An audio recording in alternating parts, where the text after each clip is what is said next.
الف حمزہ، طلسم ہوشربا، قصہ چہار درویش اور لیلا مجنو وغیرہ وہ مقبول اور مشہور داستانیں ہیں جنہیں آج بھی لوگ بڑے شوق سے سنتے ہیں۔ چلے میں قدے کی طرف مست ہو مجھ کو ساقی وہ عیاریاں روم جا کر باعث سے مت کر۔ ویسے داستان امیر حمزہ جسے داستان وہ زیادہ تر سناتے تھے وہ شروع ہوئی تھی عرب میں کہیں، پھر وہ فارسی میں آئی، پھر وہ ہندوستان میں آئی 14ویں-15ویں صدی میں، لیکن داستان گوئی as a form of story telling تو بہت زیادہ یہاں ہندوستان سے متاثر ہوا۔ تو میں نے جب اس کو شروع کیا 10 سال پہلے تو میں نے اس میں یہ انوویشن کیا کہ ایک کے بجائے 2 آدمی سنائیں۔ مشاعری کی روایت جو دکن میں پروان چڑھی تھی اب شمالی ہند پہنچ چکی تھی۔ اسی قلعہ معلیٰ میں آخری مغل تاجدار بہادر شاہ ظفر کی زیر سرپرستی فروغ حاصل ہوا۔ یہ روایت دنیا کی کسی زبان کے پاس نہیں ہے، جو مشاعرے کی روایت ہندوستان کے پاس اور اردو کے پاس ہے۔ یہ روایت بادشاہوں کے درباروں سے شروع ہوئی، رفتہ رفتہ پھر یہ ہندوستان کے تہذیبی مزاج کا حصہ بنتا چلا گیا مشاعرہ، اور شروع ہوا تھا درباروں سے، رؤسا سے، عمرا کی محفلوں سے، فقراء کی محفلوں سے، جہاں آداب سکھائے جاتے تھے اٹھنے کے اور بیٹھنے کے۔ صدر مشاعرہ تشریف لے آئیں تاکہ شمع مشاعرہ روشن کی جا سکے۔ مشاعرے کے قاعدے قوانین مقرر کرنا ضروری سمجھا گیا، ان کی خلاف ورزی بدتمیزی اور گستاخی مانی جاتی تھی۔ دیکھیے بہت خوبصورت روایت ہے یہ، اور یہ بہت لوگ جو نان اردو کے لوگ ہیں انہیں یہی دیکھ کے حیرت ہوتی ہے، خصوصاً انگریزی لٹریچر سے آئے ہوئے لوگوں کو، کہ شاعر کھڑا ہوتا ہے، نہ اس کے پاس کاغذ، نہ کتاب، نہ کاپی، اور کھڑا ہوا اپنی پوئٹری زبانی سنا رہا ہے۔ یہ ہمارے ہاں طریقہ ہے مشاعرے میں۔ اب تھکا ماندہ کامن مین جو زیادہ پڑھا لکھا بھی نہیں ہے، جو زیادہ پیسے والا بھی نہیں ہے، وہ کہیں مشاعرے کا نام سنتا ہے فوراً پہنچتا، ہزاروں وہیں اسے انٹرٹینمنٹ مل جاتا، اسے ایک بلس ملتا ہے، ایک روحانی غذا ملتی ہے۔ یہ اردو شاعری کی خوبی ہے۔ دیکھیے مشاعرہ اردو کا بڑا قیمتی اور بڑا خوبصورت ایک ادارہ ہے۔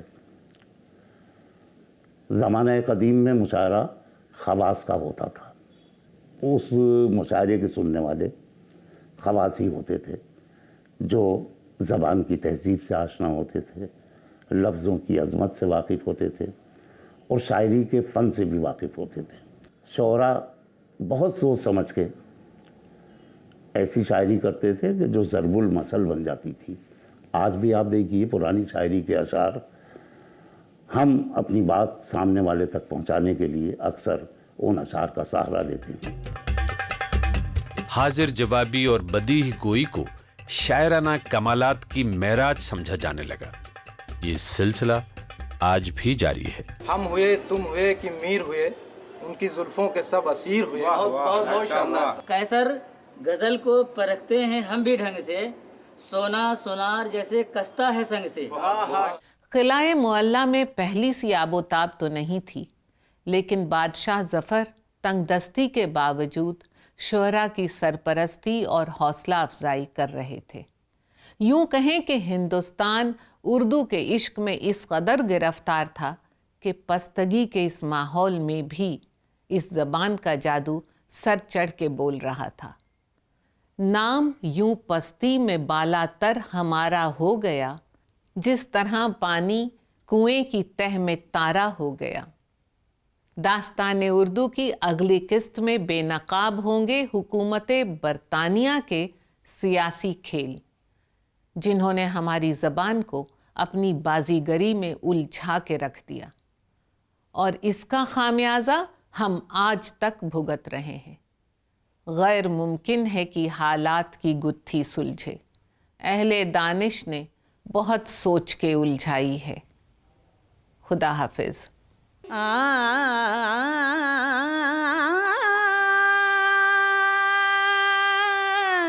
اردو ہے جس کا نام ہمیں جانتے ہیں داغ، سارے جہاں میں دھوم